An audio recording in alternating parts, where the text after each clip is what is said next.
Hello dear student, this is Deepak Kashyap, you are watching chemistry class. Chapter haloalkane and haloarene जो आपका चल रहा है, इसमें आपको पढ़ाना है chemical properties of haloarene. तो हेलो एरीन जो होते हैं, ये मैंने आपको बता दिया था, वो लेस रिएक्टिव होते हैं देन हेलो एल्केन से टुवर्ड्स न्यूक्लियोफिलिक सब्स्टिट्यूशन रिएक्शन। यहाँ तक का टॉपिक मैंने आपको क्लियर कर दिया था। तो क्यों लेस रिएक्टिव होते हैं, इसका रीज़न बताना है। तो टोटल 4 रीज़न इसके हैं, 4 कारण होते हैं कि haloarenes are less reactive than haloalkane towards nucleophilic substitution reaction. तो पहला रीज़न इसका है फर्स्ट, रेजोनेंस इफेक्ट। क्या होता है रेजोनेंस इफेक्ट? देखिए, लोन पेयर जो होते हैं, lone pair on halogen atom involved in resonance. तो अगर हम यहाँ पर हेलोजन एटम की बात करें तो ये देखिए क्लोरोबेंजीन का स्ट्रक्चर है। क्लोरोबेंजीन में ये जो हेलोजन है, इस पर लोन पेयर होते हैं। एक हेलोजन पर 3 लोन पेयर होते हैं मैक्सिमम। तो जब ये लोन पेयर रेजोनेंस में इन्वॉल्व होगा, इस तरीके से ये बॉन्ड ब्रेक होगा, निगेटिव पॉजिटिव। ये क्लोरोबेंजीन का पहला स्ट्रक्चर है, क्लोरोबेंजीन। तो स्ट्रक्चर फर्स्ट से सेकंड कैसे बनेगा ये आप जान लीजिए। और आपको पता है 11th क्लास में पढ़ाया था, ये डबल हेडेड एरो जो होता है, ये रेजोनेंस का साइन होता है। जब ये बॉन्ड ब्रेक होगा, निगेटिव पॉजिटिव आएगा, इस कार्बन पर इलेक्ट्रॉन की कमी हो गई है, तो ये एक इलेक्ट्रॉन इस कार्बन को देके न्यूट्रलाइज करेगा और एक इलेक्ट्रॉन अपना शेयरिंग में डाल के बॉन्ड बनाएगा। तो कंडीशन ये आ जाएगी और इस पर पॉजिटिव चार्ज आ जाएगा, यहाँ निगेटिव हो गया और ये आपका सेकंड स्ट्रक्चर बन गया। तो फर्स्ट से सेकंड कैसे बना है ये अगर आपको आता है तो इसके आगे जो 5 रेजोनेटिंग स्ट्रक्चर टोटल बनेंगे उसमें कोई प्रॉब्लम नहीं होगी। नेक्स्ट टाइम पर आप बॉन्ड ब्रेक करते रहिए और न्यू बॉन्ड का फॉर्मेशन करते रहिए, ये बॉन्ड बना देंगे।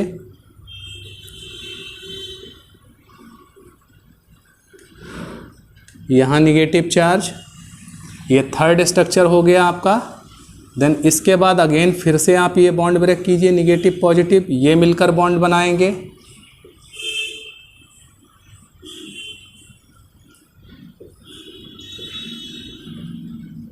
और ये निगेटिव चार्ज, ये फोर्थ हो गया।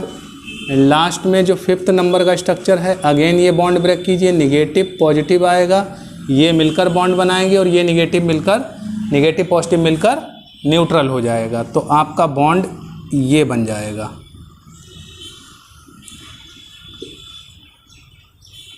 और फाइनली हम कह सकते हैं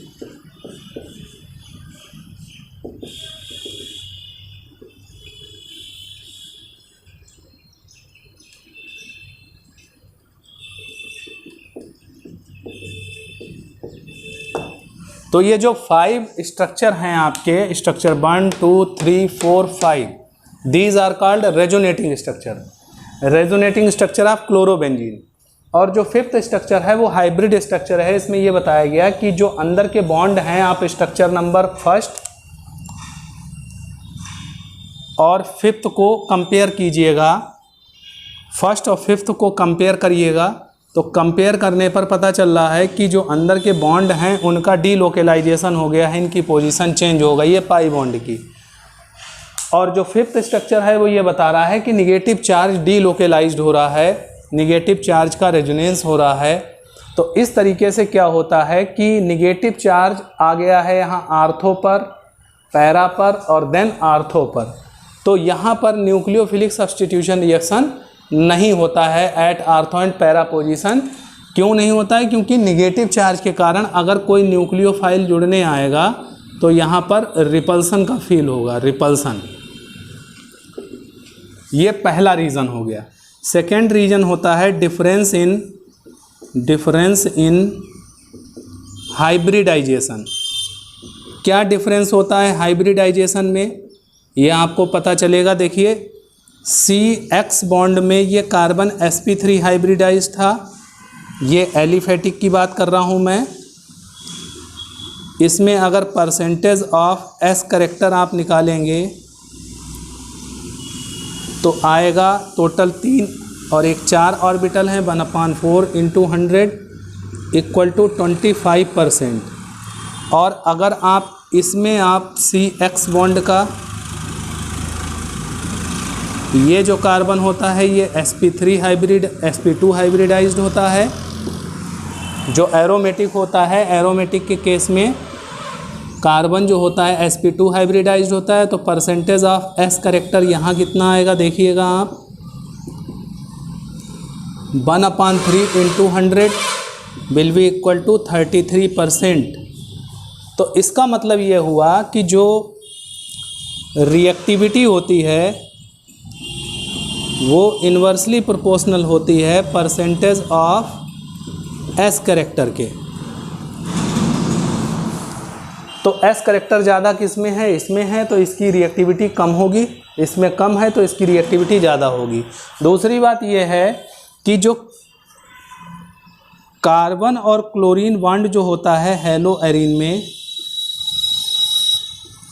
ये कार्बन और ये यहाँ पर ये पार्शियल डबल बॉन्ड आ जाता है, पार्शियल डबल बॉन्ड आ जाता है।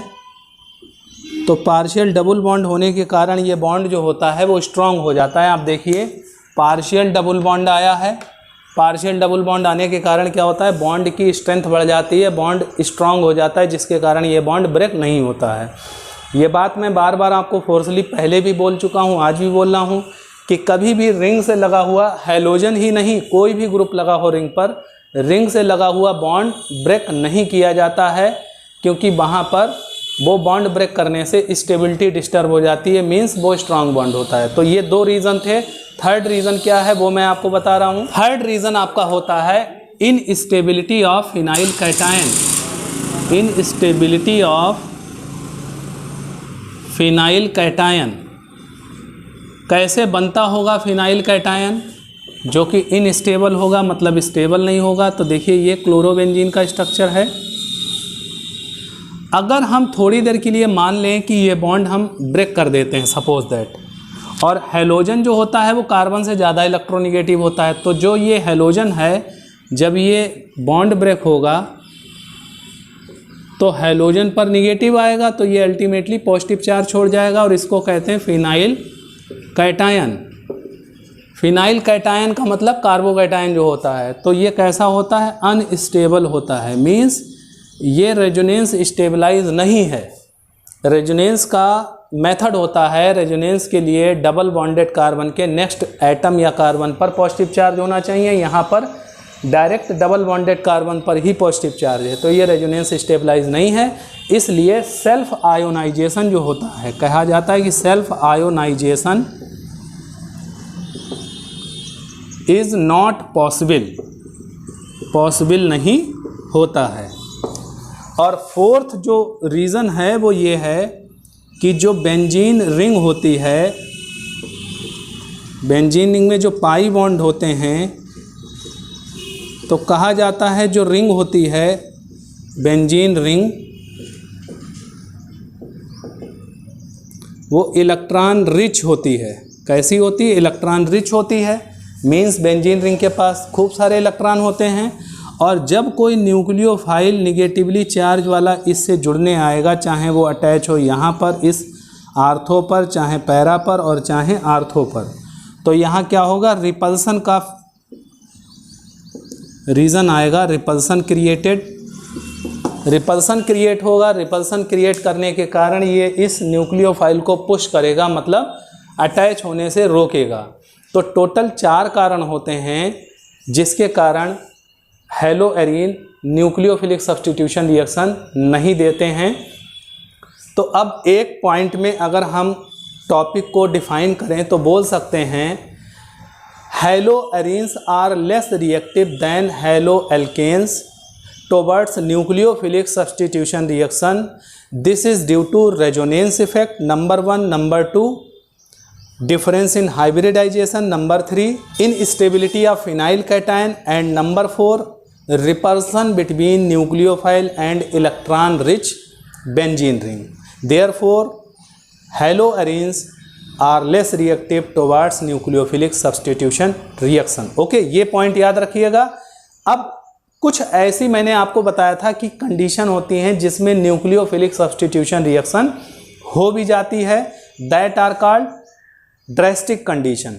तो वो कौन सी ड्रेस्टिक कंडीशन है? उन ड्रेस्टिक कंडीशन में हम न्यूक्लियोफिलिक सब्स्टिट्यूशन रिएक्शन के कुछ एग्जांपल्स आपसे डिस्कस कर रहा हूँ, उनको आप ध्यान से देखिएगा। फर्स्ट न्यूक्लियोफिलिक सब्स्टिट्यूशन रिएक्शन का एग्जांपल है substitution by hydroxyl group. Hydroxyl group कौन सा ग्रुप होता है? OH निगेटिव आयन जो होता है वो हाइड्रोक्सिल ग्रुप होता है। तो सिंपल सी मैं बात करने जा रहा हूँ, ये बहुत ही इम्पोर्टेंट क्वेश्चन है, वेरी इंपॉर्टेंट। कई बार बोर्ड एग्ज़ाम में पूछा गया है कि सपोज दैट इसकी अगर हम NaOH एक्वस लेकर रिएक्शन कराएं तो डायरेक्ट स्टूडेंट क्या करता है कि बॉन्ड ब्रेक करके यहाँ OH ले आता है और यहाँ NaCl बना देता है, मीन्स फिनॉल बना देता है। तो ये रॉन्ग है रिएक्शन, ये नहीं होता है, इनकरेक्ट है। और आपको लगता है कि NaCl अलग हो जाएगा, फिनॉल बन जाएगा, but this is not possible, क्योंकि आपने न्यूक्लियोफिलिक सब्स्टिट्यूशन करा दिया। इसके लिए ड्रेस्टिक कंडीशन लेनी पड़ेगी। कौन सी ड्रेस्टिक कंडीशन होती है आप देखिएगा। NaOH के साथ जब रिएक्शन कराएंगे तो at 623 kelvin temperature and 300 ATM pressure पर जब हम ये कंडीशन जो है यहाँ पर टेम्परेचर और प्रेशर जो दिया है, this is drastic condition for breaking this bond. तो इससे क्या होगा? बॉन्ड ब्रेक होगा और सबसे पहले एक इंटरमीडिएट बनेगा, O निगेटिव आएगा, Na पॉजिटिव आएगा, जिसका नाम है sodium phenoxide. Sodium phenoxide. Then इसके बाद इसका डाइल्यूशन करेंगे डाइल्यूट HCl के साथ। डाइल्यूशन करने पर अब जाकर बनेगा फिनॉल। तो डायरेक्ट फिनॉल नहीं बना सकते हैं। क्वेश्चन कई बार बोर्ड एग्जाम में आया है। क्वेश्चन में बोल रहा हूँ, how will you prepare phenol from chlorobenzene. तो how will you prepare phenol from chlorobenzene, ये मेथड आपको नहीं लिखना है। इस तरीके से ये रिएक्शन आपको लिखकर बतानी पड़ेगी और ये आपकी यहाँ पर ड्रेस्टिक कंडीशन है। अब इसी से जुड़ा हुआ एक पॉइंट है कि if NO2 group present at ortho और पैरा और मेटा पोजीशन, अगर प्रेजेंट है तो क्या होगा? रिएक्टिविटी और बढ़ जाएगी, रिएक्टिविटी इंक्रीजेस। और इंक्रीजेस के लिए केमिस्ट्री में वर्ड आता है, आज से समझ लीजिए, इसको कहते हैं फैसिलिटेट। केमिस्ट्री में इंक्रीज को फैसिलिटेट बोला जाता है। फैसिलिटेट याद रखिएगा, मीन्स अगर आर्थो पोजीशन पर, पैरा पोजीशन पर या मेटा पोजीशन पर, इसमें आर्थो और पैरा वाला जो है वो ज़्यादा करेक्ट है, मेटा वाला नहीं होता है, उसका रीज़न बताएंगे। आर्थो पैरा पोजीशन पर अगर NO2 ग्रुप प्रेजेंट है तो ये क्या करेगा? रिएक्टिविटी को इंक्रीज़ करा देगा, फैसिलिटेट करा देगा। क्यों ऐसा होता है आपको ये भी बता दूं। NO2 ग्रुप जो होता है वो इलेक्ट्रॉन विड्राइंग ग्रुप होता है। तो आपको ये मैंने इलेक्ट्रॉन विड्राइंग ग्रुप को शॉर्ट फॉर्म में EWG बोला जाता है। और दूसरे टाइप के ग्रुप होते हैं electron donating group. Electron withdrawing group वो ग्रुप होते हैं जो इलेक्ट्रॉन को विड्रा करते हैं रिंग से, और इलेक्ट्रॉन डोनेटिंग ग्रुप वो होते हैं जो इलेक्ट्रॉनों को डोनेट करते हैं रिंग को। तो electron withdrawing group, electron donating group सब कुछ 11th में मैं पढ़ा चुका हूँ, बट आपको परेशान होने की ज़रूरत नहीं है, क्योंकि मैं आपको इलेक्ट्रॉन विड्राइंग ग्रुप और इलेक्ट्रॉन डोनेटिंग ग्रुप की एक लिस्ट दे दूंगा। उन लिस्ट को, जो भी ग्रुप उस लिस्ट में दिए होंगे वो आपको लर्न करने पड़ेंगे कि कौन से इलेक्ट्रॉन विड्राइंग है, तभी आप क्वेश्चन को सॉल्व कर सकते हैं। तो ऐसा क्या होता है जिसके कारण रिएक्टिविटी बढ़ जाती है, ये मैं आपको एक्सप्लेन करने जा रहा हूँ। तो यहाँ पर देखिए NO2 ग्रुप का क्या वर्क है, ये देखिए, इसका नाम है पैरा नाइट्रोक्लोरोबेंजीन। क्लोरोबेंजीन के अपोजिट साइड में पैरा पोजीशन पर NO2 ग्रुप लगा है, एक्वस NaOH ले लिया और ये टेम्परेचर ले लिया 443 केल्विन, और यहीं पर इसमें डाइल्यूट HCl भी मिला देंगे, जिससे इंटरमीडिएट बनाने का जो है वो इंटरमीडिएट नहीं बनाएंगे। तो OH ग्रुप Cl को हटा के आ गया है और पैरा नाइट्रोफिनॉल बन गया है। मीन्स बहुत कम टेम्परेचर में ये रिएक्शन हो गई। इससे पहले जब हमने NO2 नहीं लिया था तो टेम्परेचर 623 केल्विन लेना पड़ा, तो टेम्परेचर कम हो गया, मीन्स रिएक्टिविटी बढ़ गई। इसके बाद एक NO2 ग्रुप आर्थो पोजीशन पर और बढ़ा देंगे और पैरा पोजीशन पर तो लगा ही है, तो आर्थो पोजीशन पर बढ़ने से एक्वस NaOH से रिएक्शन कराएंगे तो टेम्परेचर यहाँ के कंपेरिजन में यहाँ और कम लेना पड़ रहा है, तो ये प्रोडक्ट बन जाएगा। इसके बाद एक NO2 ग्रुप और आर्थो पोजीशन पर बढ़ा देंगे, 2,4,6 ट्राई नाइट्रो क्लोरोबेंजीन हो गया एक्वस NaOH, और सिर्फ वार्म करने से हल्का सा और डाइल्यूट HCl मिलाने से देखिए 2,4,6 ट्राई नाइट्रोफिनॉल बन रहा है। ये ट्राई नाइट्रोफिनॉल का स्ट्रक्चर है जिसको कॉमनली हम लोग पिक्रिक एसिड भी कहते हैं। पिक्रिक एसिड बहुत ही इंपॉर्टेंट कंपाउंड होता है जिसका लेबोरेटरी में बहुत बड़ा यूज़ है। तो हो क्या रहा है, जैसे जैसे NO2 ग्रुप बढ़ाए जा रहे हैं वैसे वैसे रिएक्टिविटी बढ़ती जा रही है, मतलब बॉन्ड ईजिली ब्रेक हो रहा है। तो आपको ये कैसे पता चलेगा कि ये बॉन्ड ब्रेक ईजिली हो रहा है या रिएक्टिविटी बढ़ रही है, ये आपको पता चलेगा with the help of resonating structure of ortho, meta and para nitrochlorobenzene, जिनके रेजोनेटिंग स्ट्रक्चर NCERT बुक में लेफ्ट साइड पर आप देखेंगे पूरे पेज में दिए हुए हैं, वो मैं आपसे डिस्कस करूंगा। बट आज तक के लिए आप इतना टॉपिक प्रिपेयर कीजिएगा और अगर कोई प्रॉब्लम आती है तो उसको डिस्कस कीजिएगा मुझसे। Okay student, thanks for watching.